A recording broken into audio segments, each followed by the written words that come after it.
V Evanjeliu podľa Matúša v 9. kapitole čítame tieto slová. V tom pristúpila zozadu jedna žena, ktorá 12 rokov trpela na krvotok a dotkla sa okraja jeho rúcha. Keď čítame tento text, možno by nás napadli otázky, ktoré nás nútia zastaviť sa. Prečo sa táto žena neodvážila osloviť Ježiša priamo, ale hľadala len dotyk jeho šiat? Skrýval sa za dotykom samotného okraja plášťa nejaký hĺbší duchovný význam? A čo všetko vlastne riskovala, keď sa v takomto stave pretlačila cez zástup ľudí? Keď sa loď s Ježišom priblížila k brehu, zástup ho už netrpezlivo očakával. Neboj sa. Práve tam, pri mori, ho našiel aj Jair. Bol to človek s vysokým postavením, predstavený synagógy, vážený rabín. Napriek tomu, že jeho spoločenská trieda Ježišom opovrhovala, Jair v zúfalstve o život svojej jedinej céry odhodil pýchu a padol mu k nohám. Ježiš okamžite vstal a vykročil s ním. V tomto napätom momente, keď sa všetka pozornosť sústredila na dôležitého Jaira, sa v tieni davu pohybovala ona. Žena, ktorej život sa na 12 rokov zmenil na ťažké bremeno. Všetko, čo mala, dala lekárom, no namiesto uzdravenia prišiel rozsudok, nevyliečiteľná. Keď však začula o Kristovi, v jej vyhasnutom srdci ožila nádej. Bola presvedčená, ak sa mi podarí k nemu len priblížiť, budem uzdravená. Jej cesta k nemu však bola krížovou cestou. Vyčerpaná a slabá sa pokúšala pretlačiť k brehu, kde učil. Márne. Bežala k domu Matúša Lévyho, kde bol na hostine. Opäť prišla neskoro. Už prepadala zúfalstvu, keď sa zrazu Ježiš, predierajúc sa davom k Jairovmu domu, ocitol priamo pri nej. Bola to jej posledná šanca. Okolo panoval hluk, zmätok a ľudia do seba hrubo narážali. Nebolo možné s ním hovoriť, ani sa postaviť pred neho. Bojať sa, že táto príležitosť navždy zmizne v prachu cesty, vrhla sa vpred. V hlave jej znela jediná veta. Ak sa hoci len jeho odevu dotknem, ozdraviem. V okamihu, keď sa jej prsty dotkli okraja jeho šiat, pocítila niečo nadprirodzené. Bolesť a slabosť v jedinej sekunde vystriedala sila a dokonalé zdravie. V tom jedinom dotyku bola koncentrovaná celá jej viera. Chcela ticho zmiznúť, stratiť sa v dave s týmto pokladom, no Ježiš sa náhle zastavil. Celý zástup stuhol. Otázka, kto sa ma dotkol, znela uprostred vravy nezmyselne. Peter, prekvapený ako ostatní, namietal. Učiteľ, veď ľudia ťa tlačia a tisnú zo všetkých strán. Ale Ježiš vedel svoje. On rozlíšil náhodný dotyk davu od dotyku viery. Cítil, ako z neho vyšla moc. Nechcel túto pokornú ženu nechať odísť v anonymite. Chcel jej dať viac, než len fyzické zdravie. Chcel jej dať slovo útechy, ktoré malo zaznieť pre všetky generácie po nej. Prečo je tento príbeh taký dôležitý? Prečo sa Ježiš zastavil kvôli niekomu, kto už bol vlastne uzdravený, zatiaľ čo 12-ročné dievčatko vydychovalo naposledy? V tom momente prichádza sluha z Jairovho domu a šepká tie najmrazivejšie slová: Tvoja dcéra zomrela, neunúvaj už učiteľa. Lukáš 8.49. Pre Jaira to bol koniec sveta. U obyvateľov Orientu bola smrť jediného dieťaťa vnímaná ako najväčšia možná katastrofa. Znamenala prakticky zaniknutie rodu a stratu budúcnosti. Deuteronómium 25.6. Jair tam stál, zdrvený a možno aj vnútorne kričal. Prečo? Prečo si sa zdržiaval touto ženou, keď išlo o sekundy?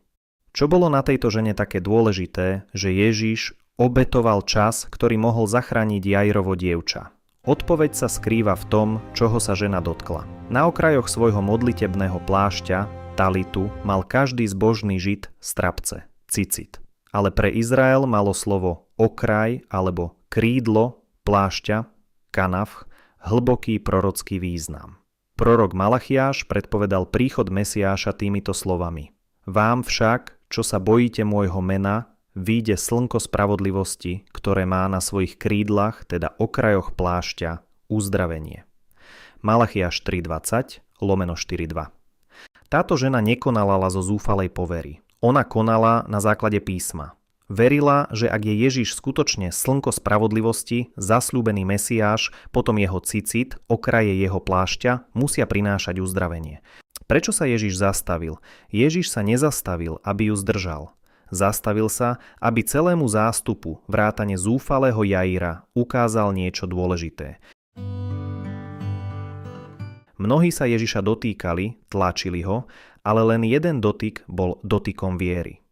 Ježiš chcel, aby sme pochopili rozdiel medzi náboženskou blízkosťou a osobnou dôverou. Lekcia pre Jaira. Ježiš týmto zdržaním pripravoval Jaira na ešte väčší zázrak. Ako by mu hovoril, pozri na túto ženu, trpela 12 rokov, presne toľko, koľko žila tvoja dcéra a stačil jej dotyk. Ak ja mám moc nad 12-ročnou chorobou jedným dotykom plášťa, mám moc aj nad smrťou tvojho dieťaťa. Zatiaľ, čo sa Jair triasol od strachu, Ježiš mu hovorí tie isté slová, ktoré platia aj nám. Neboj sa, len ver. Marek 5.36. Prečo je tento príbeh taký dôležitý pre nás dnes? Odpoveď leží v tom zázračnom prepojení času. V tom istom momente, keď sa v Jairovom dome narodilo dievčatko a začalo svojich 12 rokov radosti, v inom dome táto žena ochorela a začala svojich 12 rokov bolesti. Boh tu odhaľuje niečo, čo nás môže hlboko upokojiť.